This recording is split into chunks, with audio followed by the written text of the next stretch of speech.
This is Israel Restored, son of Rap the News. And today we're going to be exploring the hidden commandment. Thou shalt not help each other. I'm going to tell you right now, it's some bullshit. That's what it is. It's some bullshit. But before we get into that, let's do a little status update. The Most High God has blessed us to keep a roof over our heads. So he allowed us to be able to enter a payment arrangement. So with blessing us with our extended family, you helping us out, we were able to put that money down and then scatter the rest of the money all the way through to December. So essentially the payment plan is working like this. We pay the full month's rent plus an additional $800 every month, with the exception being December, and it's going to be $600. So the Most High God is good, and he looks out for his people. He looks out for his servants. So with the job that I have, I should be able to upkeep it, with the exception being the payment that's due by the 6th. So I'll get my paycheck, but since I didn't work the full work week because I started later on in the pay period, then I will only get $700, and then we would need an additional $700. So if we can cross that hurdle, then if the Most High God is willing, then the rest we can upkeep if he's willing. We all know that things can happen, but as long as they stay on course, as long as we stay in the commands, laws, and statutes of the Most High, we will always have his help, because he is going to come through for his people in whatever means he uses. So if he uses other people to help you, if he uses inspiration to let you know what actions to take, he is going to help his righteous servants. You may go through test trials and struggles and adversity, just like Job went through, but the outcome should be good. So in closing to the status update, if you need some work done, programming work, artwork, or if you just want to help and give, you can send it to Cash App Israel Restored 1, and alternatively you can send it to israelrestored@outlook.com, which is PayPal, because someone was asking for the PayPal. So we just need $700, and then if the Most High is willing, we can carry on from there. So without further ado, all praise to the Most High God of Israel again, and let's get into this video. We are lost, but we are not forgotten. The Most High God has made us a promise that he will gather us, his scattered people. Hear, Israel. Malachi 3:6. For I am the Lord, I change not. The Lord our God is one. So we will stay awake and we will watch until Israel's restored.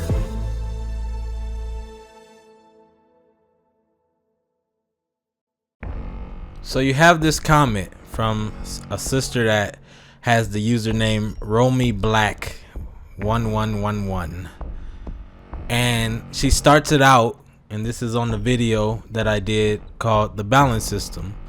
She starts her comment out, "This is not how it works.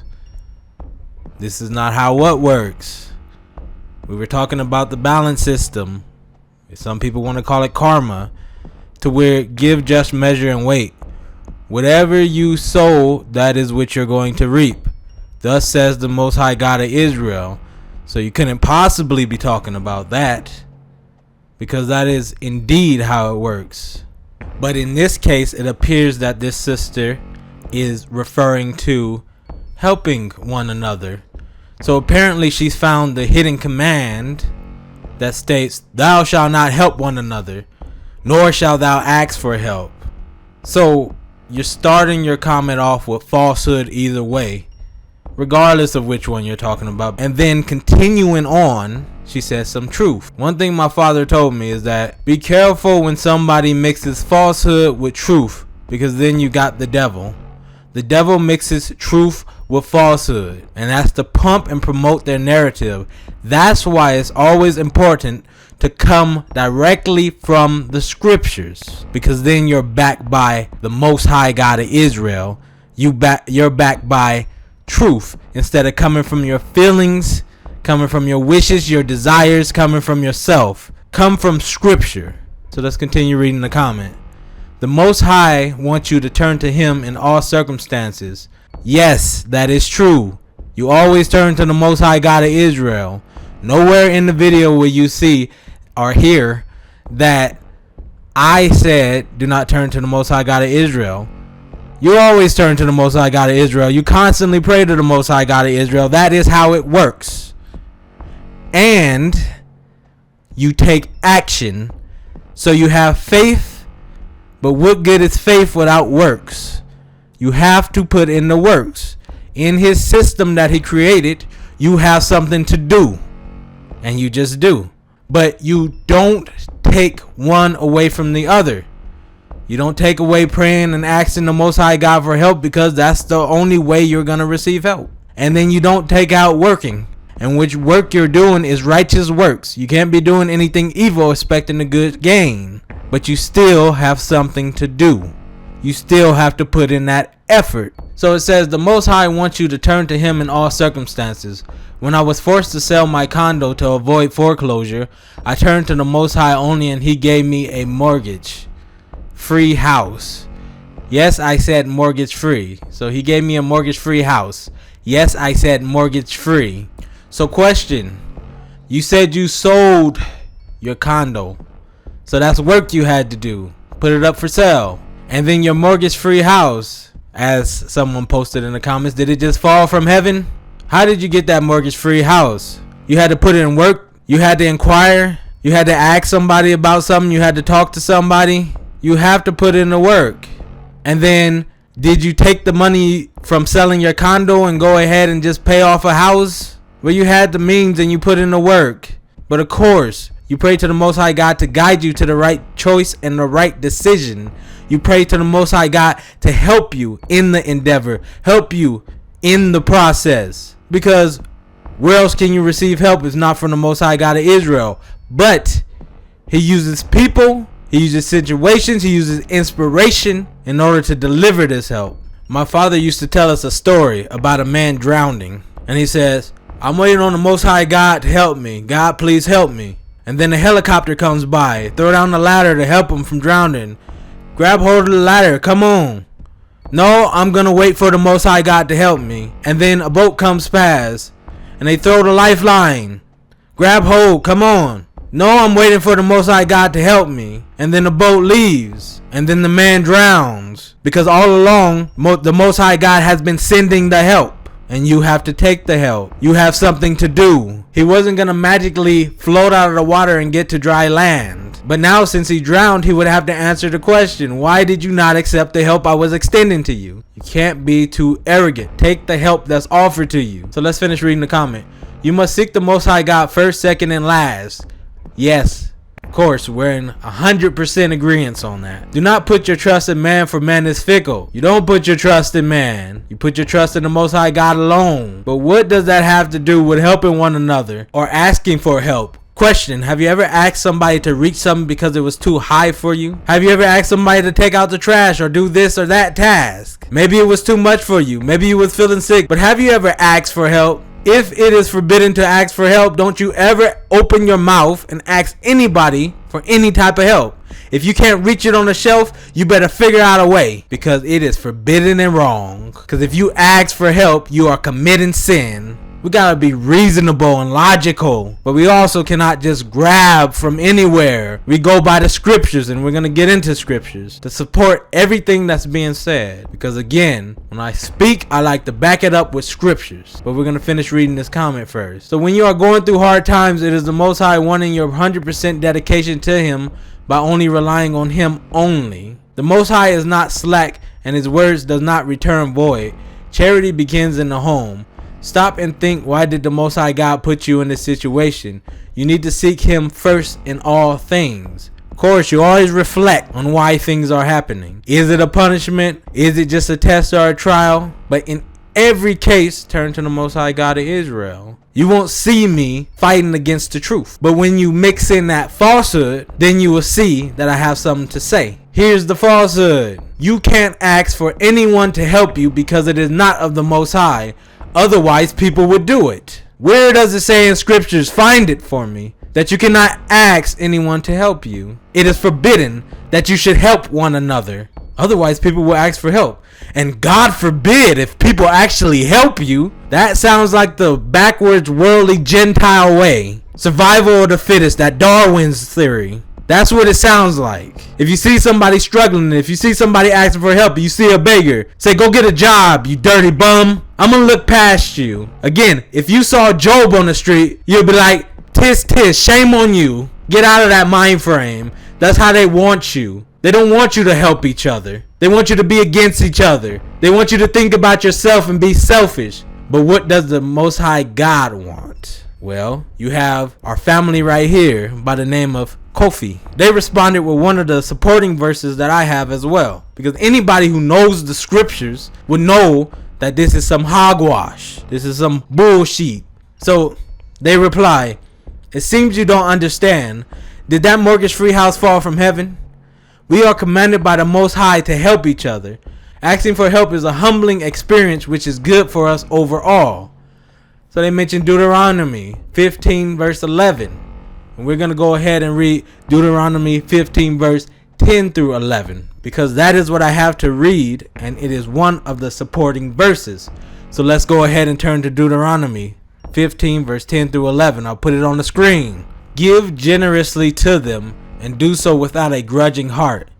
Then because of this, the Lord your God will bless you in all your work and in everything you put your hand to. Give generously to them. There will always be poor people in the land. Therefore I command you, this is the commandment, not that hidden commandment, thou shalt not ask for help, thou shalt not help each other.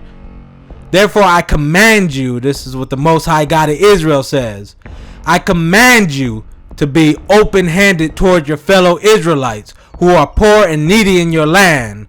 Be open-handed, not closed-handed, not selfish, not looking down upon. Be open-handed to your fellow Israelites who are poor and needy in your land. This is what the Most High God commands you. So why are you going by something else? But wait, there's more. Let's not just stop there, because you're going to find it all throughout the scriptures. You're going to find it from the Old to the New Testament. But some people don't want to listen to the New Testament, so we're going to stick with Old Testament. I'm still going to quote from the New Testament whenever it's placed on me to do so, but we're going to stick to the Old Testament. So we're going to go to Proverbs 3 verse 27. And some people also have an issue with Proverbs, believe it or not, but don't reject any of the scriptures. Proverbs 3 verse 27. Do not withhold good from those whom it is due, when it is in your power to act. Do not withhold the good from those whom it is due. So if the Most High God commanded you in Deuteronomy 15 verse 11 to be open-handed and to give to your poor and needy Israelite brother, then that is what is due to them. So do not withhold that good from those whom it is due, when it is in your power to act. He didn't say you have to have so much wealth to give. If you got $1, if you got a penny, give that to help your brother. And some people get it. You have a sister and she know who she is, because I don't want to just put out names, but she came and she donated $1, and then she came back today and donated $3. All praise and glory to the Most High God of Israel. She gets it. Give whatever it is you can to help a good cause. And does it just have to be financial? No. Some people say, I'm praying for you, family. Some people say, I'm going to spread this message, family. Some people say, hey, look, it's going to be all right. The Most High God got you. Don't lose faith. Thank you. All praise to the Most High God for you. Let me say it like that, because all glory is to the Most High God. But they get it. You're still giving. Whether you're giving a message of hope, whether you're giving a prayer, it's just you giving a damn. That's what it is. Instead of you turning a blind eye to your struggling brother in need. Because then in that balance system, if you watch that video, when it's your turn to go through trials, tests, suffering, adversity, then a blind eye is going to be turned to you. That's how it works. Whatever you sow, that is what you should reap. Proverbs 28 verse 27.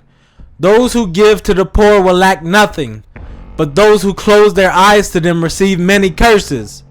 So if you see your brother in need and you close your eyes to it, you can help but you refuse to. You don't even want to offer a prayer. But the taboo thing here, the thing that people run away from so much is, I don't want to give a dime.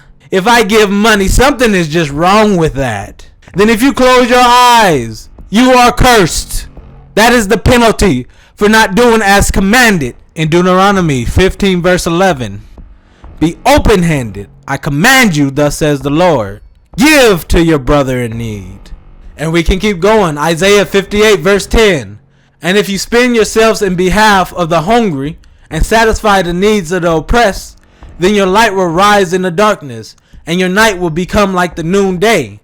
You can only benefit, like we was talking about the balance system again. You can only benefit. That is the reality. But again, we can go all day. Leviticus 25 verse 35. If any of your fellow Israelites become poor and are unable to support themselves among you, help them as you would a foreigner and a stranger, so they can continue to live among you. Help them. If any of your fellow Israelites, if your brother becomes poor, if they're unable to support themselves, help them. That's what the Most High God is saying. That is what the Most High God is commanding, to help them. And again, there's overwhelming proof. Those who will get it, those who will see, those who are of the Spirit would already have this understanding. But if you were following the world with all this overwhelming proof from the Most High God of Israel, the only thing you should go by, then you should be getting it now. But if you're of the flesh, you're still going to be in that adverse mindset, that reprobate mindset, that opposition mindset. And then choose your choice. Choose to go to hell, or choose to follow the laws and commands of the Most High God of Israel and choose life to go to paradise. And this was meant to be a short video, but the Most High God does what he wills. The Most High God inspires with the Spirit. The Most High God must want somebody to hear and understand this. Ecclesiastes 4, 9 through 10. Two are better than one, because they have a good return for their labor. If either of them falls down, one can help the other up. There goes that forbidden word, help. God forbid if we help one another.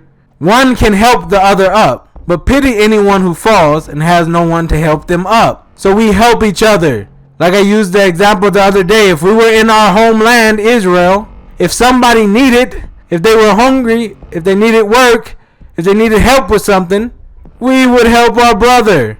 If the elderly needed help with something, they ask you for help. Should you shake your head and say, why are you asking me for help? That is forbidden. The Most High God don't want that. That is insanity. And it just is. So two are better than one. If one falls down, one can help the other up. Ecclesiastes 4 verse 12. Though one may be overpowered, two can defend themselves. A cord of 3 strands is not quickly broken. So the more you unite and go together, the more stronger you are. The Gentile society want to keep you separate because they know if you come together as a people, you're going to be blessed and strong. They're scared of that. So come together under the Most High God of Israel. Help one another as you are commanded by the Most High God of Israel. Stop following other ways. Stop doing these bad behaviors that you've learned. Stop following these bad concepts. When you come from anything, come from the scriptures. Then you have something to stand upon. Else you are coming from your feelings. You are coming from conjecture. You are coming from something that holds no weight. And then you can easily be dismantled. Walk in the truth. Keep the laws, commands, and statutes of the Most High God of Israel. Love one another. Help one another. This right here, this message, is a message of help for those who may be struggling in this. So if you can receive help, give help. Shalom.